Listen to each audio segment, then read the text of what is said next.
Hey everyone, today I'm doing something a little bit different, something I've never done before, but that I've been wanting to do for a while now.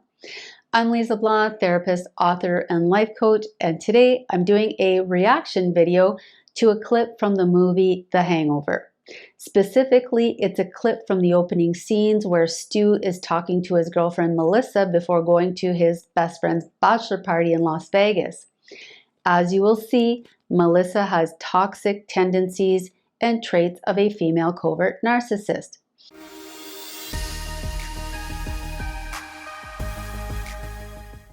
Okay, so I saw this movie a really long time ago, probably 10 years or more, and so hopefully it's as good as I remember.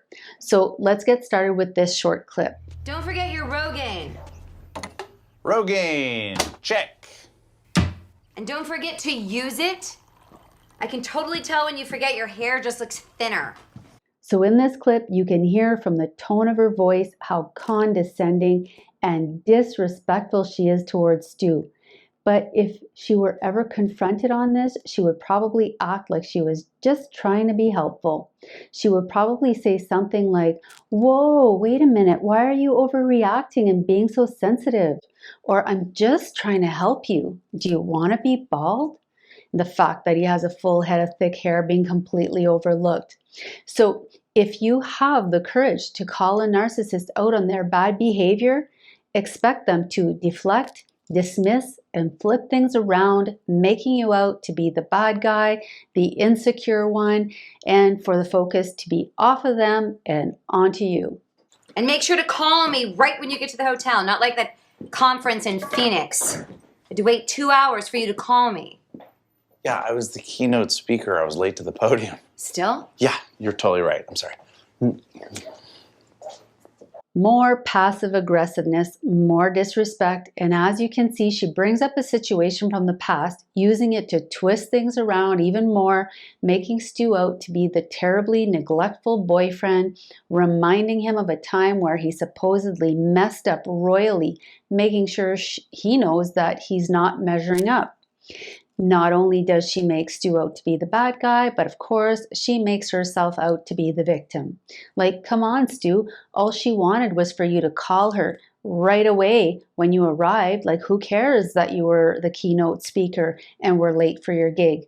She completely dismisses his valid reason, and if the tables were turned, you can bet she would be appalled that he dared even ask her to call him in such circumstances. Then she dodges his kiss, which is just the cherry on top.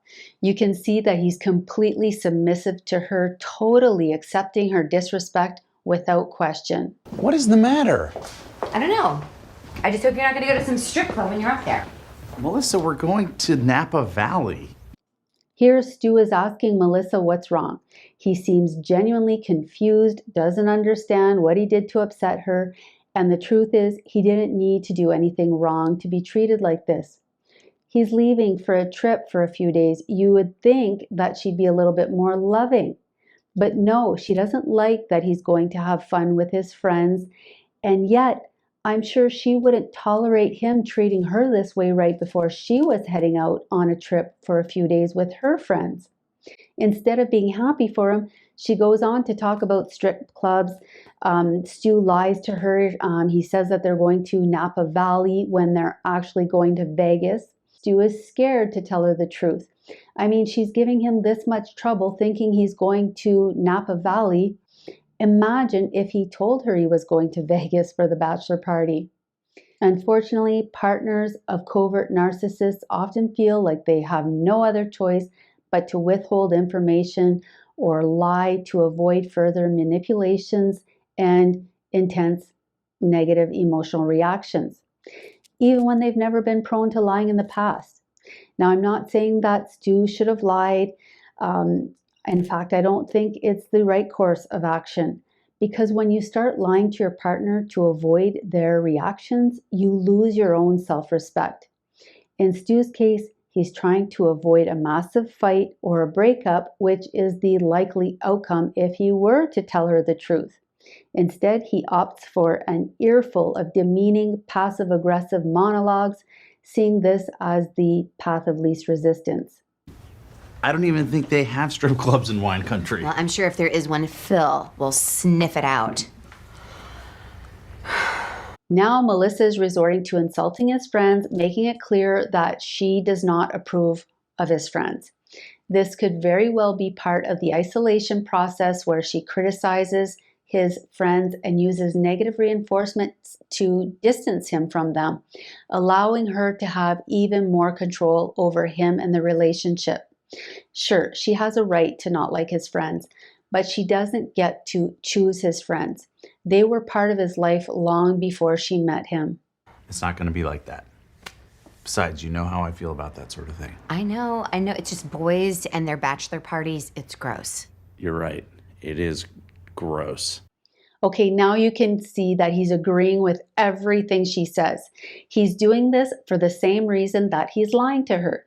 He's fawning, believing that it's safer to just play along and appease her. Clearly, he has no backbone and is just agreeing to avoid conflict, to avoid losing her, but this is a death by 1,000 cuts, which means that he is being slowly and systematically weakened by a series of subtle, incremental actions that eventually lead to total destruction. Not to mention, it's pathetic. Mm-hmm. Those places are filthy. Yeah. And the worst part is, that little girl grinding and dry humping the stage up there, that's somebody's daughter up there. I was just going to say that. In this part of the clip, you see Stu keeps trying to pathetically win some brownie points with Melissa by agreeing with everything she says, saying whatever she wants to hear, trying to appease her, and just doing whatever it takes to get out the front door without risking a fight, without risking losing her, or without her forbidding him to go. Now, some might argue that he's being passive aggressive by pretending to agree with her and then going behind her back. But there is no aggressive attitude or intent on his part. He's not trying to hurt or punish her. He's simply fawning in order to stay safe and to be allowed to go to his friend's bachelor party. And that's what tends to happen in relationships with covert narcissists. You live in fear, you lose yourself, and you cave on what's important to you, doing whatever it takes to make her happy so that you don't have conflict, and you become submissive and compliant in the process. And for what? To keep the peace? Trust me, there will be no peace. To keep the love and approval? Nope, not going to get that either. And then later in the movie, to add salt to the wound, you find out that Melissa cheated on Stu about 6 months earlier while she was on vacation. Don't you think it's strange that you've been in a relationship for 3 years and you still have to lie about going to Vegas? Yeah, I do. But trust me, it's not worth the fight. Oh, so you can't go to Vegas, but she can bellhop on a Carnival cruise line. Hey. Okay, first of all, he was a bartender. And she was wasted. And then you also find out that she's been physically abusive towards him. So at one point, Stu's friend Phil says point blank that proposing to Melissa would be a big effing mistake, using the fact that she beats him as one of the many reasons not to marry her. It's true. She beats him. That was twice, and I was out of line. I mean, come on. Wow. And these things are easy to see from the outside looking in, but as the victim of a covert narcissist, their mind games get you all twisted and turned around, confused, and cause you to doubt yourself. The constant disrespect, criticism, and twisting of reality warps your way of thinking to a point where you may lose your grip on reality. You start to think that what you're experiencing is normal, and all your time and energy is spent trying to please and appease the narcissist, trying to get back that good version of her that you think exists deep down. But it's never going to happen. If she treats you like this, she doesn't respect you, period. And if you continue to allow her to treat you like this, you don't respect you either. You know, sometimes I think all you want me to do is what you want me to do. I'm sick of doing what you want me to do all the time. I think in a healthy relationship, sometimes a guy should be able to do what he wants to do. That is not how this works! Oh, good. Because whatever this is ain't working for me. Overall, this movie, through Melissa's character, does a really great job at conveying the passive, aggressive, critical, condescending, manipulative, and abusive attitudes and behaviors associated with covert narcissism. As much as it's hilarious to watch on screen, it's not funny at all in real life when it's happening to you or to someone that you love. I hope you enjoyed this video, and if you did, please let me know in the comment section below. And also, please take a moment to like, subscribe, and hit the notification bell. Thank you so much for watching.